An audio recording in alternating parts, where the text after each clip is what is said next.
folks, so for today's video, tuturuan ko kayo kung paano mag-commute mula Sukat Road papuntang Tansa, Cavite. So, Sukat Road, Parañaque. So, we're somewhere in Sukat Road, Parañaque, bandang gitna.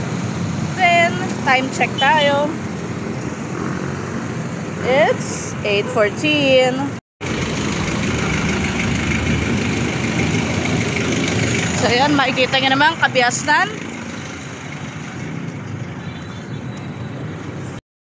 Nakasakay tayo, wala pang 1 minuto ang nakakalipas. So, dalawa kasi yung ways.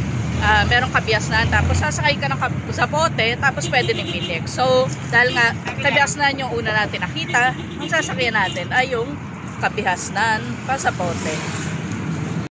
Time check, 8:31. Smooth naman yung naging biyahe natin so far.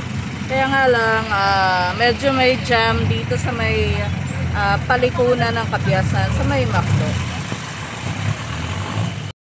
So, sinadya sa atin, pwede naman daw lakarin, 8:37.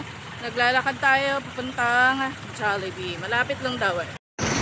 Sa mga mahiling mag-shortcut, ayan ang Tramo Street actually. Dadaanan nyo dito yan. Yan, time check.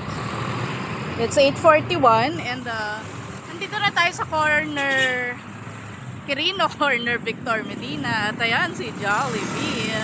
Yung jeep na sasakyan natin sa Zapote, kabila yung kung nakikita nyo. And salamat kay Kuya na traffic enforcer, tinulungan tayo tumawid. So, kailangan mo tumawid dito sa may Petron.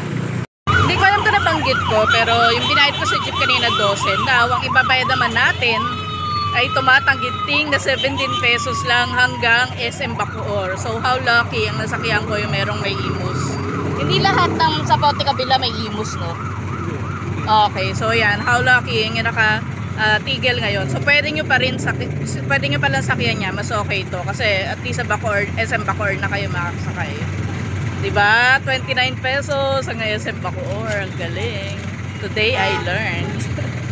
And 29, parang palabas lang yun ang village namin na tricycle kasi 25, pinakaloka.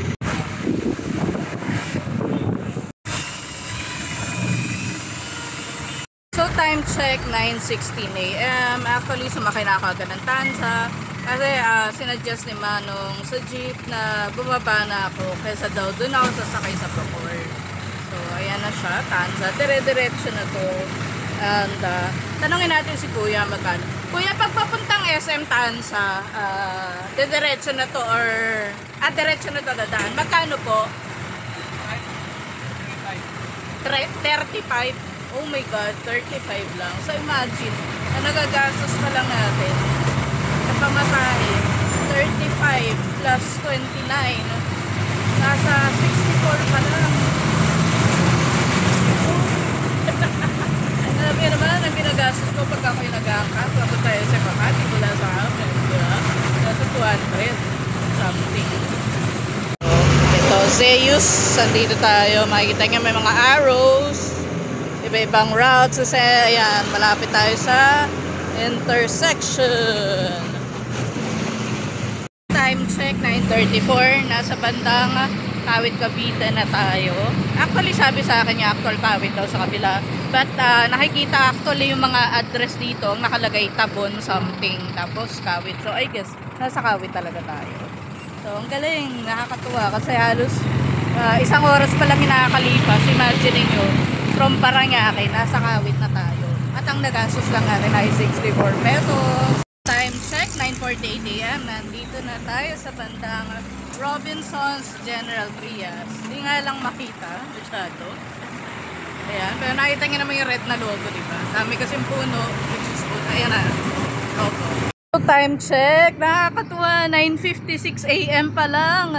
Andito na tayo sa SM City, Tansa. So, ibig sabihin, it took us around 1 hour and 42 minutes para makarating dito from Sukat, Parañaque. Sobrang bilis at ang ginastos lang natin 64 pesos. So alam nyo na, kung taga Parañaque kayo at gusto nyo mag-explore ng bagong lugar, wag na kayong pumunta pa north, pumunta kayo dito sa south.